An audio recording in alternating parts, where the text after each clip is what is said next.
Who am I? I'm quite a simple person, actually. I'm quite a simpleton. I like to keep life simple. So I can understand life, I can understand myself, I can understand things, process them and crack on. I'm a strong believer that everything starts with you. If you can understand yourself and you know who you are and you're brutally honest with yourself, guess what? That reciprocates within a team. And you'll get the best out of the team because they'll be brutally honest with you, you'll be brutally honest with them. Okay? Play to your strengths, but acknowledge that there's weaknesses amongst the team. Because that's what teamwork's about. It's about me recognising your weaknesses, you recognising my weaknesses, and naturally filling that spot when that comes into play. A weakness comes into play, but don't worry, brother, I've got you. Come into there, I'll lift that up for you. You accept your weaknesses and your strengths, you play to your strengths and you all develop your weaknesses together. It's about teamwork. Nothing would happen. This building wouldn't be standing if it wasn't for teamwork, and behind the scenes as well, the staff, the physios, the administration, they're all integral parts of this machine that's, slowly moving. So teamwork is an integral part of who I am and what I believe in. I just want people to realise their full potential, especially our future generation. We operate not even at a quarter of our potential. And I find that deeply saddening. So my message is just to hopefully sort of ignite people, reignite this flame in people, so they can take ownership of themselves and realise what they're capable of. Failure. Do not be scared of failure. Okay, failure stops us from trying. If we don't try, we don't learn and we don't grow. That's what the training field's for. That's what, is to get these mistakes out of the way. Try things. Everything that I do ultimately is for my children and our future generation. Children are so important. We've got a huge responsibility as adults to make sure that we give them the best options in life, and I take that responsibility very seriously. It depends whether you've got an evolving mindset. Some people, they like to get into a comfort zone. They're happy there. They've worked hard to get there, don't get me wrong, but they're happy to go through life on autopilot. I've sort of done the whole gig within the military. So once I exhausted that opportunity, that's when my mind was like, right, you need to do something else. You need to get an extra string to your psychological bow. I remember thinking to myself, if I pass Special Forces selection, all I want is one stripe on my arm, a Lance Corporal rank, my beret, my belt, and that's me for life. Then you do that.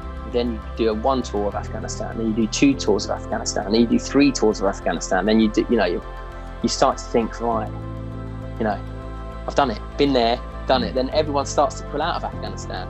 So it's like, right, I've got an opportunity now to get out and pursue another career. And also my mind was thinking, right, and you've ticked off that, you're capable of that, you're capable of this. Are you capable of this? And my next are you capable of this was Civvy Street. Have I got what it takes to survive in Civvy Street? Do you know what? I thought it'd be easy. I always hold myself accountable, and I always think to myself, I'm in control of my mind.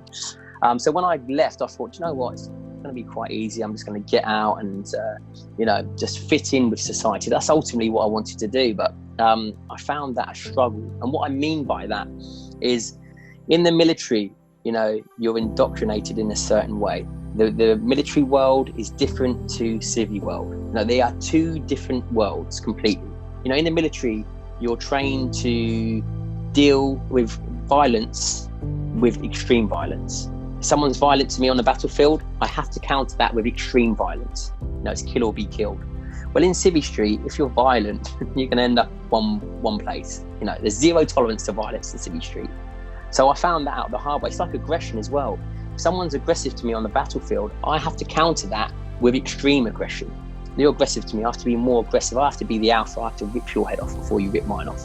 Where in society, if you go into that code red aggression, you get classed as you need anger management. You've got anger issues, and it's like, so those are 2 things that I really, really struggled with. And I've always dealt with, violence with extreme violence. And the moment that I stepped out in Civvy Street and I dealt with violence, I ended up in prison. We so lack the life lessons that I was taught, and that's discipline, that's structure, that's manners, respect. You know, all of those that are bypassed nowadays. You know, people have no respect for each other, and you know, the discipline side, you know, if you've got a disciplined life, you know, there's a disciplined outcome to it, and it builds structure in your life. And those are the key things that I've had throughout my whole life. They were drilled into me from a youngster, and that I always bring to the forefront of everything that I do, especially manners, you know, my P's and Q's, being respectful to people. They get you somewhere rather than nowhere. And they're key life skills that I think they should be drilled into every person and every team. We like to push people to bring certain attributes and characteristics to the forefront. You know, people operate at a quarter of their potential. You know, all we do is, especially my main message, is to inspire people to fulfill their full potential. And all I'm doing in it is for a bit of tough love. Is a bit of grit and determination, a bit of realism.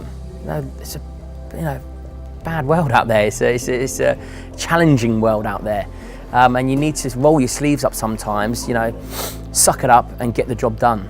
And sometimes that just builds resilience, and it really just brings characters to the forefront, which we then hand back to them, and it's down to them to use them to their advantage. Yeah, people try and find a purpose in life. They're like, oh, what's the purpose of life?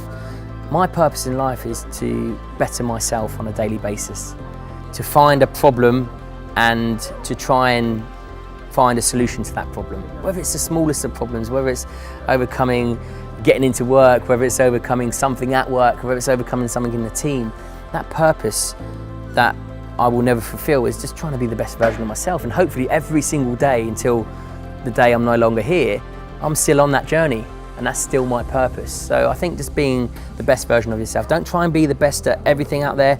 Just flip that and try and be the best version of yourself, and you'll constantly learn and you'll constantly grow.